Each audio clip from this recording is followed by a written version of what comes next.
Forgive me,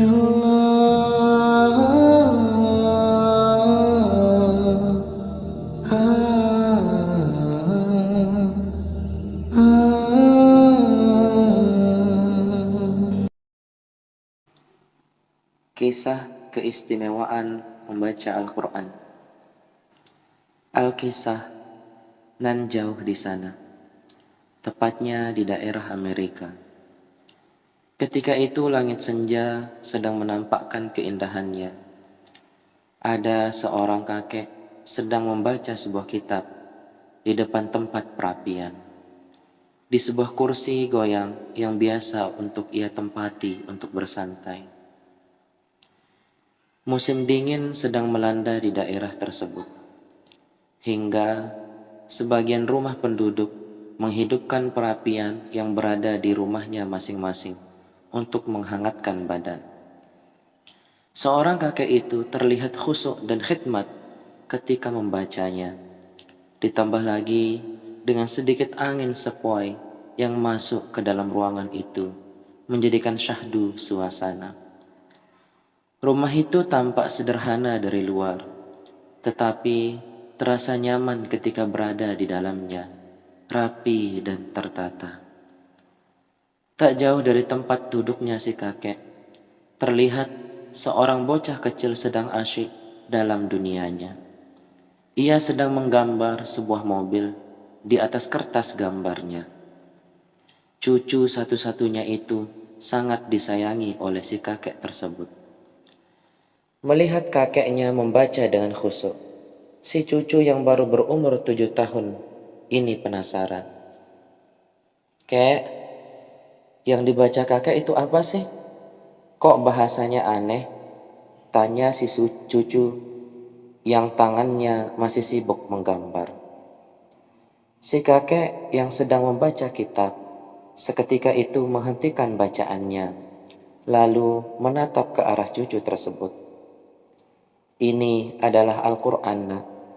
Ini adalah kitab milik agama kita. Kelak kamu juga akan belajar." "Kenapa kakek membacanya? Apakah kakek mengerti bahasanya?" tanya si cucu dengan polosnya. Kemudian menghentikan kesibukan tangannya dan memandang ke arah kakeknya. "Karena dengan membacanya, hati kita akan bersih, tidak perlu mengerti bahasanya, karena kita tetap akan mendapatkan pahala," jawab kakeknya dengan senyuman kasih sayang. "Bagaimana kita membaca tanpa mengerti bahasanya, kek? Apa yang perlu dibersihkan dari hati kita?"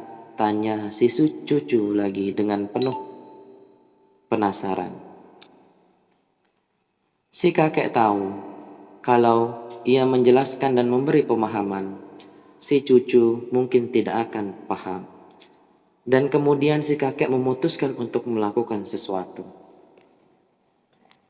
"Baik, nak. Sekarang coba kamu lihat keranjang yang berada di dekat perapian itu. Dan silahkan kamu mengambil air di sungai yang berada di belakang rumah. Lalu kamu bawa air itu kemari. Nanti akan kakek jelaskan maksudnya." Si kakek menunjuk sebuah keranjang yang sangat kotor, karena bekas untuk mengambil kayu-kayu yang digunakan untuk perapian.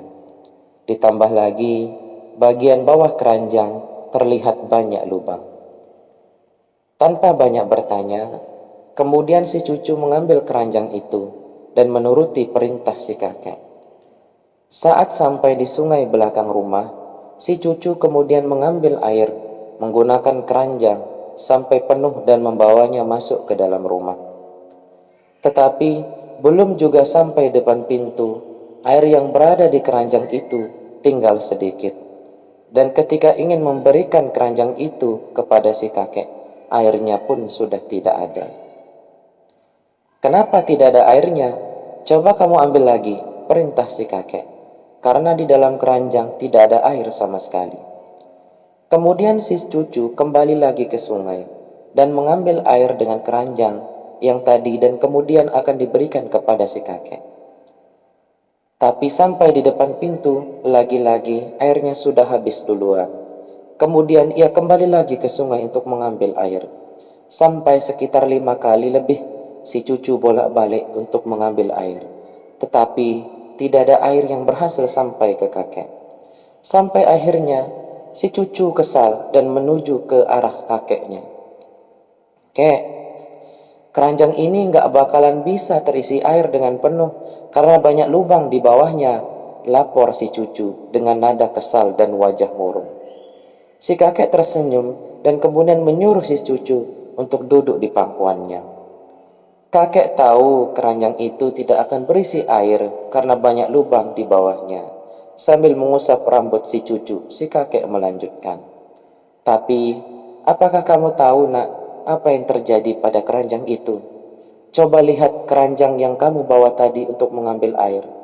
Tadi keranjang itu sangatlah kotor, sangat dekil, tapi lihatlah sekarang, keranjang itu menjadi bersih, menjadi indah lagi. Walaupun tidak bisa membawa air, tetapi kamu sudah dapat membersihkannya tanpa sepengetahuanmu."